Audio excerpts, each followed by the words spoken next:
तुंग कार्य साहेब आपण केलात आणि वेळेत वेळ काढून या पुरस्कारालाच नव्हे तर समाजाच्या प्रत्येक उपक्रमात आपला सहभाग सातत्याने लाभतो।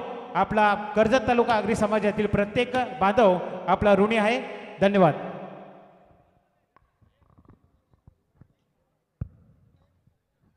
यानंतर व्यासपीठावर उपस्थित मान्यवरांस विनंती करतो की आपण स्थानापन्न व्हावं। यानंतर अष्टविनायक बँड पथक आपण 2 मिनिटं थांबायचं आहे। आजचे सत्कार मूर्ती आदरणीय शेठ यांना मी विनंती करतो की आपण आपलं मनोगत ह्या ठिकाणी पुरस्कार प्राप्त नंतर करावं। आज आपण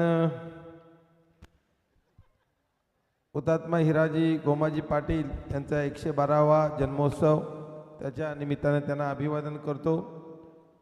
कर्जत आगरी समाजातर्फे समाजभूषण पुरस्कार ज्यांना दिला ते कैलासवासी तुकाराम कोलंबे, सावलारामजी ठाकूर यांचं अभिनंदन करतो, त्यांच्या कुटुंबियांचं अभिनंदन करतो। मोठा कार्यक्रम आहे, सुंदर अशी संध्याकाळ आहे, थंडी वाढत चालली। मी त्याला लवकरच उरकून घेण्याचं शेकोडी लावायला लागेल लोकांना आणि त्याच्यामध्ये सुंदर असं म्युझिकल नाईट म्हटलं तर हरकत नाही। बँड पथक जे समाजाचे आहेत ना, जे आवर्जून येतात, तर मनापासून मी अभिनंदन करतो का आपल्याला ही जाण आहे का आपण या समाजाचे आहोत आणि या कार्यक्रमासाठी येत आहेत। व्यासपीठावर उपस्थित सर्व मान्यवर, निश्चितपणे निवडणुकीचा कालावधी सुरू आहे। तुम्हाला माहीत आहे आता किती धामधूम आहे ती, कारण आताच नगर परिषद तुमची माथेरान आणि कर्जत झालेली आहे। रायगड जिल्हा परिषद आणि पंचायत समितीसाठी 5 तारखेला मतदान होत आहे। वाटाघाटी अंतिम टप्प्यात आहेत। एवढे इच्छुक आहेत आणि एवढे पक्ष एकत्र येतात, एवढे प्रचंड चढाओढ आहे का मी AB फॉर्म सगळे जिल्ह्याचे थांबून ठेवलेत, सकाळीपासून आलेले आहेत, कारण एकाला दिला तर दुसरा नाराज होतोय। त्याच्यामुळे उद्या फॉर्म कोणी टाकायचे टाकलेले काढत नाही आणि काय भानगडी आहेत। आता माथेरानांनी नगरसेवकाला विचारलं काय बा किती साधारण रेट चालला, हे सगळं पाहिल्यानंतर ज्यांनी या देशासाठी हुतात्म्य पत्करलं, जे आपले तल आपण काय बोलतो शिरतल हातावर घेऊन लढले आणि ज्याने आपल्याला हे स्वातंत्र्य मिळवून दिलं, डॉक्टर बाबासाहेब आंबेडकरांनी घटना लिहिली। त्यांना अपेक्षित होती की काय लोकशाहीचा अर्थ, of the people, by the people, for the people, लोकांनी लोकांसाठी चालवलेले राज्य असणार आहे। पण आज काय अपेक्षित आहे, मग 15,000 आहे का 10,000 आहे का 5,000 आहे का 4,000 आहे, प्रचंड पैशाचा पाऊस, ही हा लोकशाहीचा खरं तर खून असला पाहिजे असं मला वाटतंय। आणि ज्यांनी हा देश स्वतंत्र होण्यासाठी हुतात्म्य पत्करलंय, मग हिराजी गोमाजी पाटील यांच्या आत्म्याला काय वाटत असेल का आपण कशासाठी लढलो।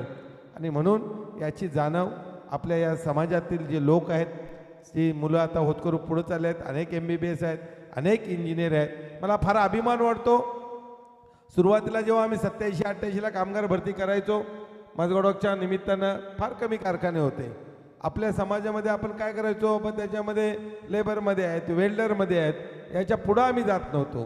पियान पोर्टला सुरू करताना आम्ही पहिलं बंदर जे आलं 90मध्ये, पहिलं प्रायव्हेट बंदर, तर आपण रिक्षावाल्यांना ड्रायव्हर्समध्ये टाकले, तेच असे पुढे गेले।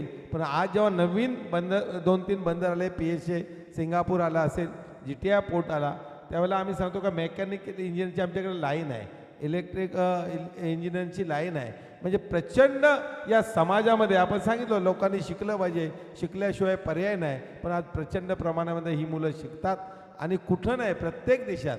आज मी जेव्हा मोरोक्कोमध्ये निवडून आलो, आम्ही सांगतो जे आता सावलाराम ठाकूर आमचे गावचेच आहेत, रामशेठ ठाकूर यांचे नातेवाईक आहेत, त्यांचा मुलगा पण आपल्या पोर्टमध्ये बरोबर आहे ना, कुठे गेला विनायक, पियानो पोर्ट्समध्ये त्याला मला वाटतं नोकरीला आपण लावलेला होता।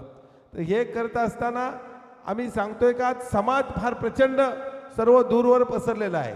पण मी कर्जतमध्ये आलो का ही जी संघटना आहे ती काहीतरी जिवंतपणा जाणवतो, त्या कर्जतमधल्या संघटनेमध्ये जाणवतो, म्हणून मला निश्चित अभिमान आहे।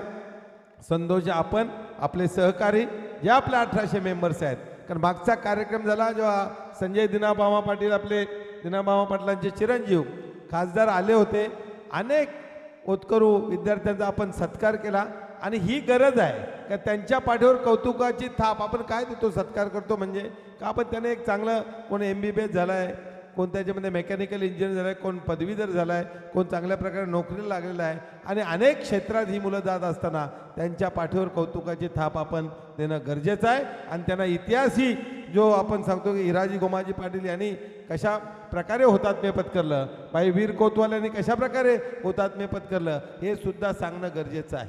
आता त्यांनी आगरी भाषेवर आगरी शाह म्हणे पुस्तक, आपल्या भाषेमध्ये आपण काय बोलतो याच्यावर त्यांनी चांगल्या पद्धतीनं ते पुस्तक काढलेलं आहे. अजूनही मी सांगतो, मी मोरोक्कोमध्ये 161 देशामध्ये निवडून आलो, 9.5 कोटीची संघटना आहे, 1856ची आहे.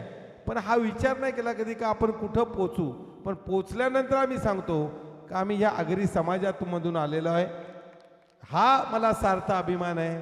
आम्हाला बोलतात तुम्ही आगरी भाषेमध्ये बोलतो, हा बरेचसा शब्द आमचे येतात, हा ते काय आम्ही सोडत नाही. प्रत्येक समाजाच्या माणसाला जर अभिमान असेल, हां तर मी आगरी असलं तर मला निश्चितपणे अभिमान आहे. आणि आग्र्याने छत्रपती शिवाजी महाराजांचा रायगडपासून जर आपण इतिहास काढला तर लढणारे बरेचसे आगरीच होते. आपण सांगतो एक मराठा लाख मराठा, पण आगरी किती जोरात आहेत हे आपण जेव्हा दिबा पाटलांचं नाव देण्यासाठी आगरी समाज रस्त्यावर उतरला तो 8 ते 10 लाख लोक जर रस्त्यावर आले तर ती प्रचंड ताकद आहे. पण आग्र्यातला आत्माराम जागाकरचा असेल तर तुमच्यासारखे संघटनाचे नेते असले पाहिजेत. दिबा पाटलांचं जे आपण आंदोलन झालं ज्यांच्यासाठी, त्या माणसानं खरोखर जसं आपण सांगतो हुतात्म्यांचं इथं आपण अभिवादन करतोय, कारण त्यांनी ज्या प्रकारे हुतात्म्य पत्करलं. दिबा पाटील साहेबसुद्धा रस्त्यावर 81 साली आले. पहिल्या लाठीचार्जमध्ये त्यांना फार मार खावा लागला. पहिल्या वेळी फायर ओपन झालं. दुसऱ्या वेळेला जेव्हा झालं 84ला, मी 12वीमध्ये होतो, हजारोच्या संख्येनं लोक रस्त्यावर आले. प्रचंड पोलिसांचा फौजफाटा होता. सगळे त्याच्यामध्ये नेते जे होते दिबा पाटलांचं, दत्ता पाटील असतील, दत्तूशेठ पाटील, विवेक पाटील, हे सगळे जेलमध्ये होते. आणि तरीसुद्धा ते आंदोलन झालं. त्याच्यामध्ये रामशेठ ठाकूर होते, दशरथशेठ ठाकूर होते, भारती पवार होत्या. पहिल्यांदा आम्ही विद्यार्थी दशेत बघा, जानेवारीचं आंदोलन आहे, मार्चला बोर्डाची एक्झाम आहे, पण तिथं असा नियम होता आणि असा नेता होता का अगदी लहानसं बाल दुधावरचं घेऊन सुद्धा आई दरवाजाला कुलूप लावून त्या आंदोलनामध्ये प्रत्येक घर, त्यावेळेला प्रत्येक घर बंद असायचा, प्रत्येक घराला कुलूप असायचा आणि हजारोच्या संख्येने लोक रस्त्यावर यायचे. त्यांना चिंता नव्हती का पोलीस त्याच्यामध्ये फायर ओपन करणार, गोळीबार करणार आहेत, अश्रूधूर मारणार आहेत. परंतु नेता नसताना सुद्धा लोक हजारोच्या संख्येने रस्त्यावर आले आणि दिबी पाटलांच्या मुलं हे आंदोलन घडलं. 5 हुतात्मे झाले, अनेक गोळीबार जखमी झाले. आज हजारो कोटीची माया जी आमच्या भागात आलेली आहे, 25 ते 27 हजार कोटीची प्रॉपर्टी ही फक्त दिबा पाटलांच्या मुलं आली, याची जाणीव समाजाला असली पाहिजे. मेजॉरिटी नवी मुंबई आणि पनवेल उरणचा सगळा आगरी समाजच आहे. 30,000 जे अनधिकृत घरं आहेत गरजेपोटी ज्याच्यासाठी आम्ही लढतो, तर त्याची सुद्धा प्राईस मोर दॅन 30 ते 35 म्हणजे 55 ते 60 हजार कोटीची प्रॉपर्टी फक्त दिबा पाटलांच्या मुलं या समाजामध्ये आली. आणि त्याची जाणीव आपण ठेवली पाहिजे का दिबा पाटलांचं घरसुद्धा मातीचं घर कामोटावाल्याने बांधून दिलं होतं. स्वतः कधी गाडी घेतली नाही, स्वतः कधी TV घेतले नाही. अनेक वेळा काँग्रेसने त्यांना सांगितलं, 6 वेळेला ते आमदार होते, 2 वेळेला खासदार, 3-4 वेळेला विरोधी पक्षनेते होते, पण त्यांनी कॉम्प्रोमाइज केला नाही. काँग्रेसमध्ये जाऊन ते मंत्री होऊ शकले असते. आता आपण पाहतोय आज हा या पक्षात असेल तर उद्या सकाळ तो कुठल्या पक्षात आपल्यालाच माहीत नसते. अनेकांना विचारू लागतो, बा शिवबंधन बरोबर आहे, बांधलेलं आहे का सोडलेलं आहे, का हा या राष्ट्रवादीत आहे का त्या राष्ट्रवादीत आहे. आता मी त्यांची चर्चा करतो. यांची महिला अध्यक्षा भेटली होती मला, सलूजा सुतार, आणि ती म्हणली महिला मी शरद पवार गटाची राष्ट्रीय मी अध्यक्ष आहे नवी मुंबईची, आणि निवडणूक बघलं तर लगेच 2 मिनिटात दुसरीकडे आहे. तर आता हे जे जग झाले चुकीच्या पद्धतीनं चाललेलं आहे. शेवटी प्रत्येकाला राजकारण पैसा हे दिसतंय, पण आपल्याला जाणीव ठेवली पाहिजे. त्यांनी सांगितलं आम्ही 2014 साली निर्णय घेतला, निवडणूक लढायची नाही, कोणाला पैसे द्यायचे नाही.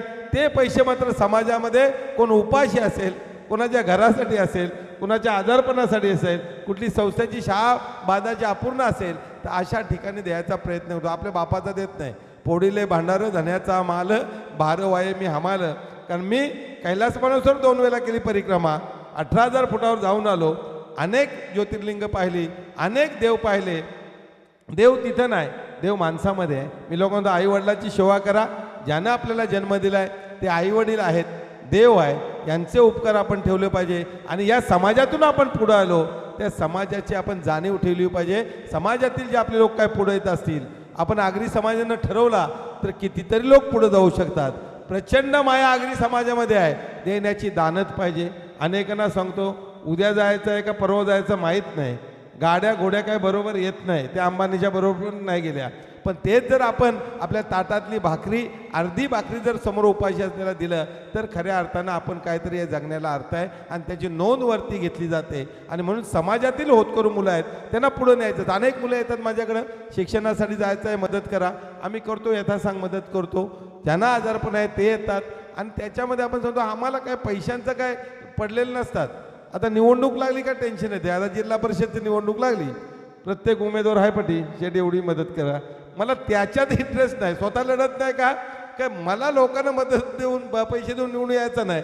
पण यांना मदत करायला काँग्रेसमध्ये आता काय राहिला नाही. जेवढा म्हणजे काँग्रेसवाले जे आमचे होते ज्यांनी कमवला ते एक तर BJPमध्ये गेले, कोण राष्ट्रवादीमध्ये गेला, कोण शिंदेत गेला.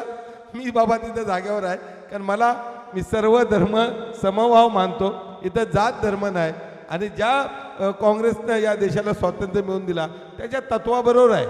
अगदी आमचं रामशेठ बोला आता संपलंही काँग्रेस, कारण ते पण इकडं होते, मग नंतर ते BJPकडे गेले, ते शेका पक्षामधून आले. मी सांगणार वसाडगावचा पाटील तर पाटील तत्वाबरोबर, कारण पुन्हा जन्म मिळत नाही, जिंदगी न मिलेगी दुबारा. 4 वेळा पक्ष बदले तर लोक माझ्या इतिहासात नोंद ठेवतील की याने अनेक वेळा पक्ष बदलला आहे. तत्वाबरोबर राहिलं पाहिजे. आणि म्हणून आपण समाजाच्या वतीने माझा सत्कार केलात. आम्ही काय एवढा मोठा माणूस नाही आहे, परंतु आपण चालत असताना लोकांना मदत करण्याचा प्रयत्न केला. जसं मध्ये आलो, आगरी समाज मंदिराचं काम आहे, ते बोललो थोडंफार मदत करा, बरं केली पाहिजे. आणि समाजाला तर पहिली केली पाहिजे. रयत शिक्षण संस्थेच्या शाळांना करतो, अनेक मंदिरं अगदी महाराष्ट्रातून आली तरी मदत करण्याचा प्रयत्न करतो.